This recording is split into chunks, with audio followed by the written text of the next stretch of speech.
Welcome to PM Anonymous. Today we've got a very important question. Do you know why it's so important? It's important because a lot of times we find ourselves as PMs communicating.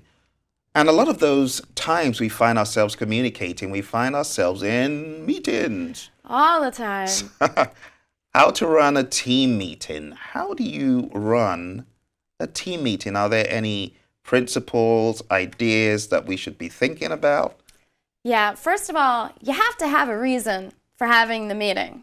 So stick to the plan. Is this an informational meeting? Is this a collaboration meeting? Is this a decision-making meeting? Generally, those are three different types of meetings, and you don't want to do multiple things in that meeting. So stick with the plan, stick with the agenda. Do some upfront collaborating. Maybe in the previous meeting, you assign people or they volunteer, or it's just their job role to do certain things in the meeting. So collaborate so that it can be an efficient meeting and that you can follow the agenda while you're in the meeting. As soon as your meetings devolve from the plan, the agenda, you lose people's interest. They don't want to go back to the meetings. Now, that's not to say sometimes you need to get away from the agenda to actually solve a problem, but you can't let it get out of hand. And very often the best answer when you start to get away from the plan and the agenda is to say, wow, we need to meet with that later. Let's document that. Let's write that down.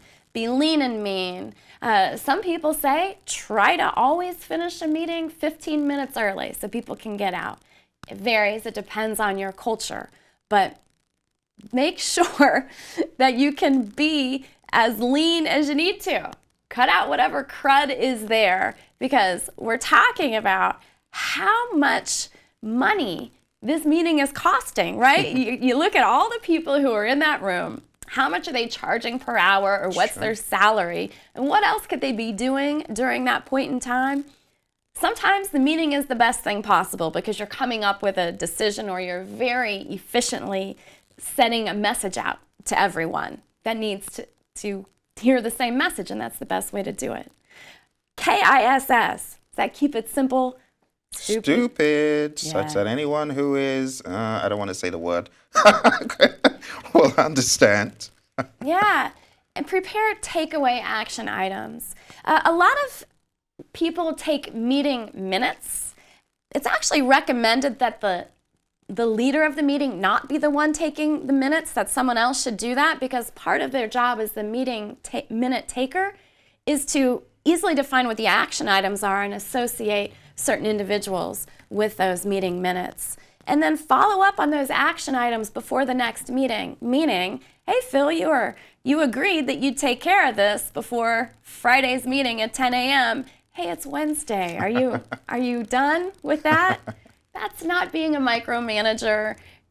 Beware. I mean, certainly we don't want people to think that you're being a micromanager, but micromanagement is when you don't trust that people are going to get things done and you're over their shoulder so they don't get their work done. Mm-hmm. In this case, as soon as, just send out a friendly reminder or stop by someone's desk and tap them on the shoulder. Now, some people would argue that you never even need to have a team meeting because you can just walk up to people on the floor or give them a phone call or an instant message and talk to them and get it settled without bringing the whole team in there. I do like the idea of team meetings because I come from a virtual environment where people would be all on their own and they would feel isolated. And so when we had these team meetings, it was actually good for morale and it was good for motivation and it helped people to feel like they were part of a bigger group. And that was good for my team. It doesn't always work for every team that exists out there. It doesn't always. I think team meetings are great when they go straight to the point and, like you said, finish 15 minutes earlier. And if it's a 1-hour meeting, then you could get done in, let's say, even 30 minutes or 45 minutes or even extreme 15 minutes. Do you know how much more money you have saved by freeing up people's time so they can get other things done? It's huge. So and well start done. on time. Yes, absolutely. Start on time. If you're the PM, you're running the show, come early. Well, speaking of getting done early, I think we're done. So thank you very much for your audience. And if you would like to know more about project management, send in some questions. Go to pmanonymous.com.